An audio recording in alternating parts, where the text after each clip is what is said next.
This is FireBase. I'm your host, Gary French.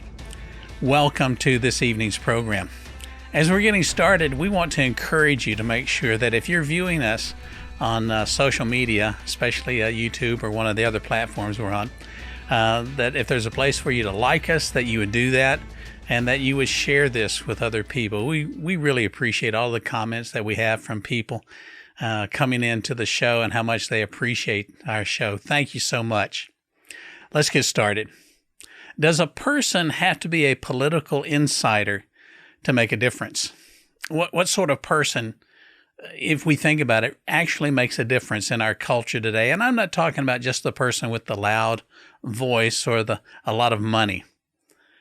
And even saying that, do you, regardless of who you are, do you see some wrongs that you want to have righted or corrected in our land today?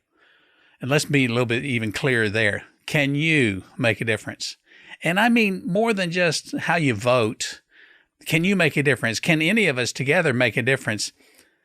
That leads me to this question, friends. Is it too late for our nation?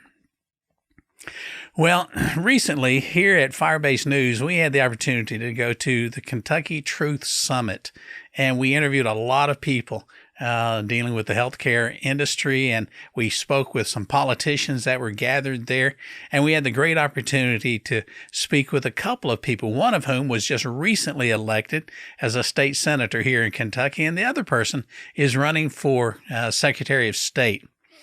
We spoke with Andrew Cooperrider, who's running for Secretary of State here in Kentucky, and then Lindsey Tichenor, who got elected as senator. Andrew is a candidate, as I said, for the Kentucky Secretary of State, and he is a business owner from Lexington. Both Andrew and Lindsey are individuals who decided not that they really couldn't live without politics or running for office, but they became the kind of people that said, I need to make a difference.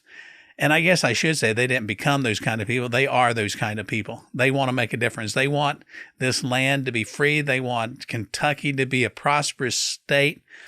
And let me add this, that for both of these people, it wasn't about seeking notoriety. It wasn't trying to find the end of the allure of fame or making money. They saw a need. And in that need that they saw here in the state of Kentucky, it propelled them to say, I need to become engaged and involved.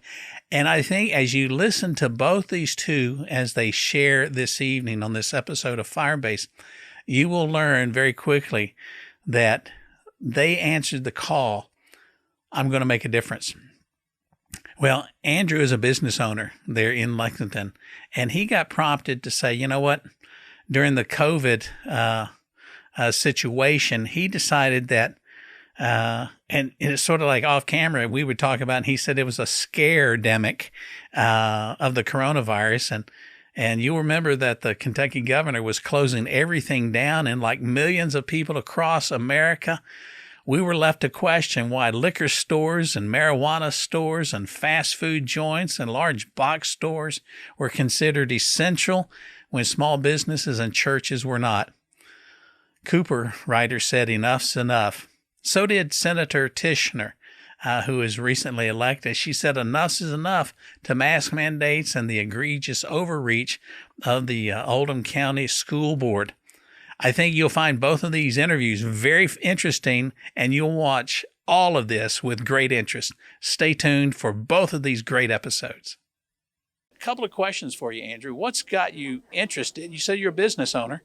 What prompted you to be a part of this Truth Summit, and what do you hope is the outcome from what we see going on here? So in November of 2020, when the second COVID shutdown mandates came through, right? I own a coffee shop in Lexington called Brewed, and we had refused to shut down. And this launched a lot of national and local news, something we're still in court for. And we went to battle on these issues, sure, fighting these lockdowns and everything else. And it was only us and a couple other restaurants we were able to leveraged the reopening of indoor dining at the time through our resistance. In fact, Kentucky was one of I think the only state that was closed for indoor dining over Thanksgiving, but reopened over Christmas. All the other states were not reopened over Christmas. Yeah, 2 weeks make a huge difference. Yeah, and that was because myself and a few other restaurant owners stood up and said, enough is enough. Good for you. And then from there, we got very active. I was one of the 3 impeachment petitioners for Andy Beshear on the following legislative session. Additionally, as well, we've been pretty active on fighting against vaccine mandates, on fighting just in general, on fighting for conservative issues. Right now, I'm working on a bill with some legislators on classifying drag shows as adult entertainment to stop these kids from it being legal to drag your first grader to one of these things. Yeah, Andrew, let me even as we're speaking today, there's an event going on in the Capitol, which is on the old Capitol. Sponsored, the old Capitol. It's sponsored by a church of 3 all churches. things. And 3 churches. But the headlines on Fox News says church sponsored. And there's a good friend of mine that's running for state senate, Jay Williams, that was interviewed on that, who would make a great state senator. But I'm finding stuff happening in the United States, and let me sort of lay this foundation, that attacks our faith, that I'm stunned with I grew up in Mississippi, and I would say, who would have thunk it that this would happen?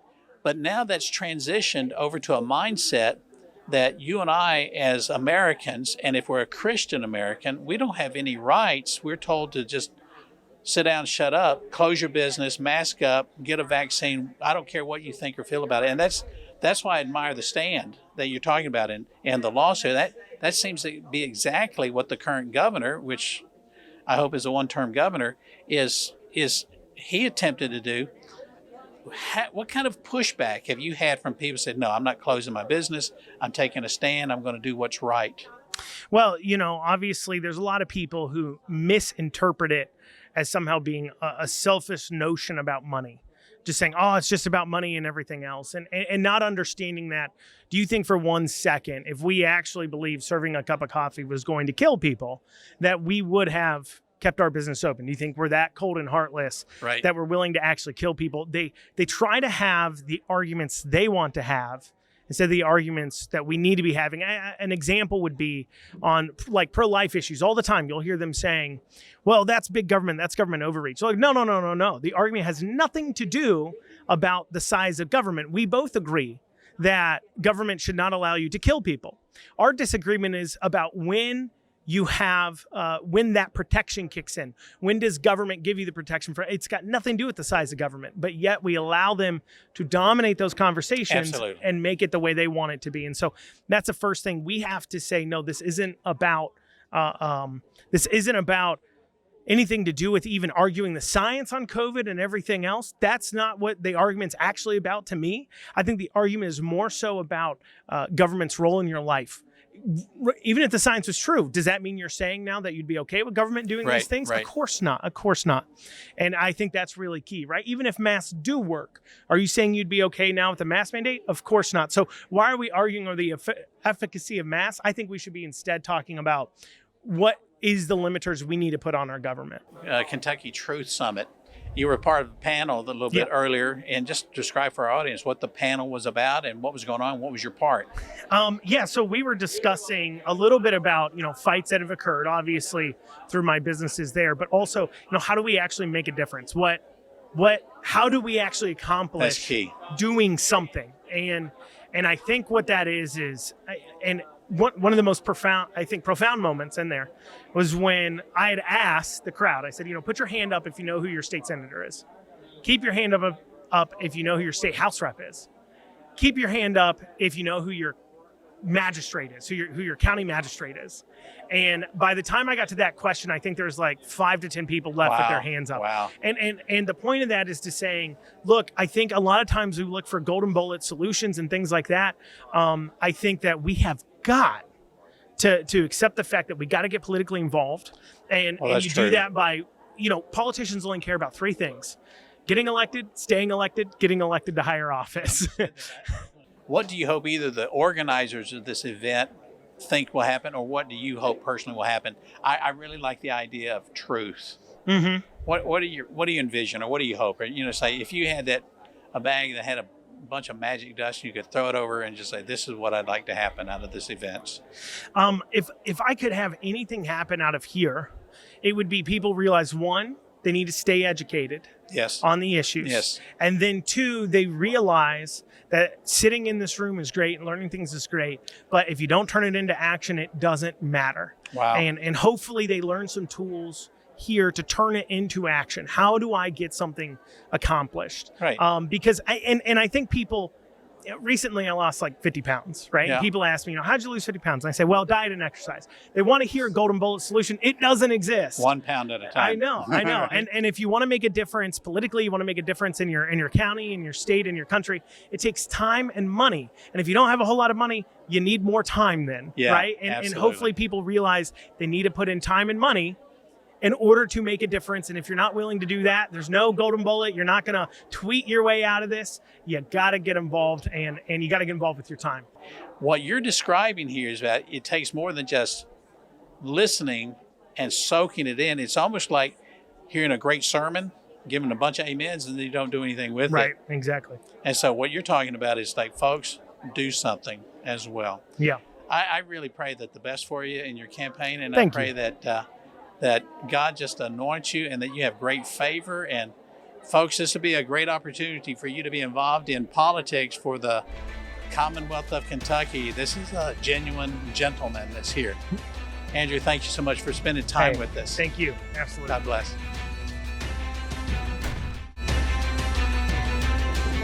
We are both here today at the Kentucky Truth Summit 22. It's being held at a large venue out here in Oldham County. I've had the privilege of talking with you several times over the past few years, and I personally like to take credit for helping you get started on pushing against the mask mandate and giving you a place to speak and being part of maybe the rogues gallery to help you have success. And I've been an ardent supporter of yours, and especially when you were running for office to get elected. And I lost friends that I thought were good friends because, and folks, the reason is not because she's a bad person or a terrible candidate. It's because there's a political machine, even here in Kentucky, that wants people to go into office because it's their turn or because of money. And I don't see that in Lindsey. I see that's what's important to you is your faith. Yeah. First of all, and your family, and then your country, because your country only gets better if your family gets better, and your family only gets better if your faith is solid. Right. But here we are at the Kentucky Truth Summit, and if you haven't had the chance to tune in, by the time you see this interview, it'll be live stream. Our event is live streaming right now. It's bringing the truth to the hearts and minds of people here in Kentucky and indeed across the United States as part of the Global COVID Summit to educate people on the hidden truth behind COVID-19 and the vaccines and things like that. And there's a lot of healthcare professionals that are here as well. You're being a politician aside and put like wife and mother hat and just a citizen hat on. What is there about this summit, Truth Summit, that you said, you know what, I need to be a part of that? When all of COVID was starting and things just started to not make sense, people just started looking for answers and looking for the truth. And it became so obvious. Once you started looking for the truth, it became so obvious that things were not as it appeared to be. Exactly. And I think, we are in 2022, coming almost up on the 3rd year anniversary of it. And there's still so many people who have been bought into the lies of what was pushed on us in 2020. And really, I'm just blown away that the messaging they still are pushing the lies. But, it's clear and evident here with all the people that are present, all the medical community who've lived through this on the front lines, that we've been lied to. People need to hear the truth. Thankfully now, evidence is coming out. Exactly. Science is proving that what we've been fed was all just lies. You have business owners who lost their livelihoods. Exactly. Right? Exactly. You have kids who've lost their educations, not to mention their mental well-being of what they were put through in the last 3 years. You have all of the medical community who've been forced to operate against the oath that they take to care for lives. That's a great point. To treat them properly. And then all of a sudden they want us just to forget all that they've done in the last 3 years so that we can have their vote, or we can give them our vote. And I think the people are wide awake to that now. They just don't trust the system. They don't trust the politicians. And so many just want to just throw their hands up and walk away. Yeah. But now more than ever, we have to vote. We have to vote for the right candidates. We have to know what they stand for. We have to research like we've never researched before. Our judicial candidates, our school board candidates, those races that are nonpartisan, that are more difficult to know where they stand. We really have to be paying attention, I think that's a great and doing point. the hard work to know how to vote properly. Recently, I was at a small gathering, probably about 9 people over in Lawrenceburg, Kentucky, and they were, first meeting is they're starting the Lawrenceburg Freedom Coalition, which was sort of an offshoot from Palmdale Freedom Coalition in California. I interviewed the founders of that, and I went over there, and there's a lady running for a school board position out there, and Senator Southwick. Adrian. Oh, Southworth. Yeah. Southward. I was like, I was having one of those momentary pauses in my brain. She was there, and a lot of the citizens that were there, and there again, it's only 9 people, they were concerned over the very items that you were talking about. And I think that you're onto something, that the people that are listening to us right now or watching us need to know that we change the culture by changing the school board, because I never would have imagined, Lindsey, in my lifetime that Lawrenceburg, Kentucky, the school board and the superintendent of there would be so devious, would be so against constitutional freedom. And they've got an issue going on right now, as it is in Jefferson County and probably Oldham County, where they're teaching preferred pronoun, gender usage and pronouns. And it's like, and you got little kids with hats on that have bunny ears or cat ears, and you can They're call furries. They're called furries. I know. I've heard about that. Insanity seems to be commonplace here in Kentucky. Well, it's not. It's commonplace across the United States. And that's I'm glad you pointed that out. One of the reasons I decided to run at the state levels, because I was seeing the school board members, and they're voted in, right? They're just community members who want to be a part of their school system to make a change and be effective for their school to improve, right? So they're just normal people that get voted in. They're being told at the Kentucky Department of Education level what they need to be pushing. And the Kentucky Department of Education is being told by the U.S. Department of Education. So this is not, a county issue. This is a state issue, and this is a nation issue that's being forced on our kids. On the local level, what would you encourage the people that are listening to us right now to actively do, that they do have a voice, they can be involved, they can do something? What would you encourage them to do? I would encourage them to get involved at the lowest level they can. Get involved. And the more that we have in those lower positions, it will feed up. That's where you'll find your next mayor, your next judge executive, your next state senator, state representative, governor. They need to be coming from the people, from the base of the people. And if you get plugged in, get involved, educate yourself on what's going on. So many people in America live in such a comfort zone of just living their lives, working their jobs, and that's great, and that's what we all want to do. But at this point in the game, we can't do that anymore. We cannot be inactive, especially as believers. You have got to get your head in the game. You can't sit this one out. You just can't. We've come to a point in our society where our faith, our churches are being influenced so much by culture, by the woke, but we need to be influencing the culture. I tell you what, we're not doing it. I played high school football. I boxed, Golden Gloves. I boxed in the Army. Yeah. And, I was smart enough to know when I boxed not to let them hit me, because I didn't want to have a flat nose. Yeah. But when the football team, our coach was Coach Poochie Shoemaker. I don't know why. Okay. He always had a big pooch, a red man chewing tobacco. Nice. And whenever we'd get on a losing streak, you know what he would tell us?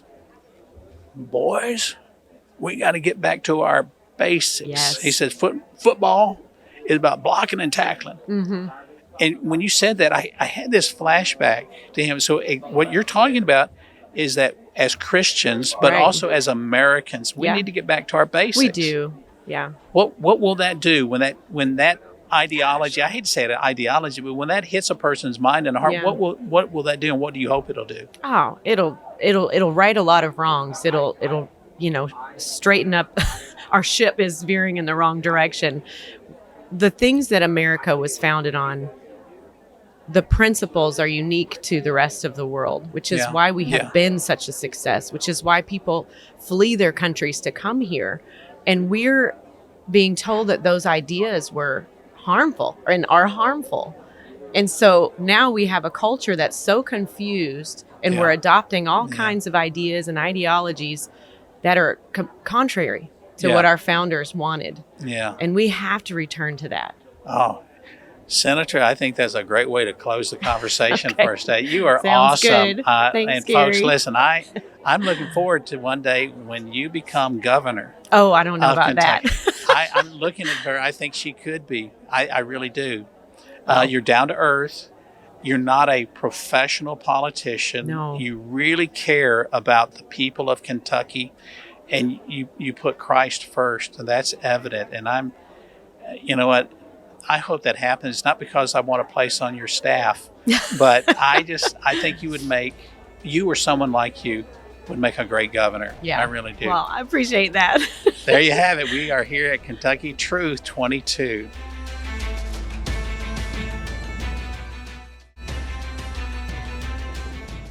Welcome back. Just a short reminder that this program tonight has been brought to you by FireBase Coffee. You'll see some contact information there on the screen, and we would encourage you to go to the website and put your order in. You will discover after you sample and with all of the reviews that we've gotten from the coffee, how exquisite that coffee is. On a side note, we are also supporting an endeavor for a church in Louisiana that is using coffee to raise funds to take Bibles to Pakistan.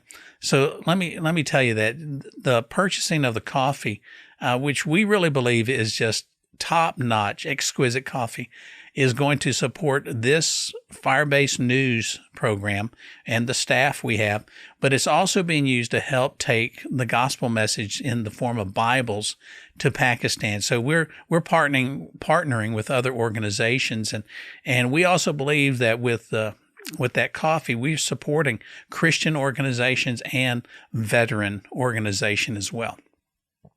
Well, on this evening's show, you have heard from Andrew Cooperrider and Lindsey Tichenor. Andrew is running for Secretary of State, and his story is that he was just a coffee shop owner from Lexington, and from some egregious mandates, he was being forced to close his business. And he says he understood, and that he really became convicted that if selling a cup of coffee would endanger a person's life, then he wouldn't do that. But he started looking around the political landscape here in Kentucky, and he realized there were a lot of things that were going on that just did not make sense. And so it was from that position of his saying, enough's enough, I want to make a difference. And so that's prompted him to run for Secretary of State here in Kentucky. I just want to encourage you. He is a gentleman that really strongly merits your consideration. I don't know a lot about him. I've researched him some, and I met with him, and I found him to be very open, articulate, and he really has a heart to try to do what's right. And let me say this, just in my conversations with him, he's a staunch conservative. He is a real Republican. But, for me, friends, let me say it like this. It doesn't make a difference if he's a Republican or Democrat. If he's conservative, if he espouses biblical values, and if he believes in right to life and traditional marriage, and if he believes in that you and I are smart enough to control our own life without the imposition of the federal government or the state government or the local government, then that's the kind of people I'm for. Well, we also spoke with Lindsey Tichenor, who has now been elected and sworn in as a state senator here in Kentucky. And let me tell you, this was someone just like you or myself, just a typical citizen who who felt oppressed by what was going on from the school board over in Oldham County. And like many school boards across the nation and across Kentucky, a lot of school boards are going against what parents really want for their children, and they're allowing leftist ideals and pushing mandates on families. And this is such a governmental overreach that Senator Tichenor said, you know what, enough's enough. We're not going to put up with this anymore. And so she took a stand at first just over the mask mandates that was there in Oldham County. Got a lot of parents together and got a movement going, and it made a difference. You need to ask yourself, like I started this evening's program, can I make a difference? Can you make a difference? And the answer is yes, but it's going to require more than just your asking, can I make a difference? You have to decide to make a difference. And it means that you've got to vote according to biblical values. You got to vote according to the constitutional considerations, and you got to vote for people that espouse your views. Well, friends, we hope that this evening's program has been inspirational, has been encouraging, and that you have discovered what a great life we really have in America. Until next week, we'll see you then.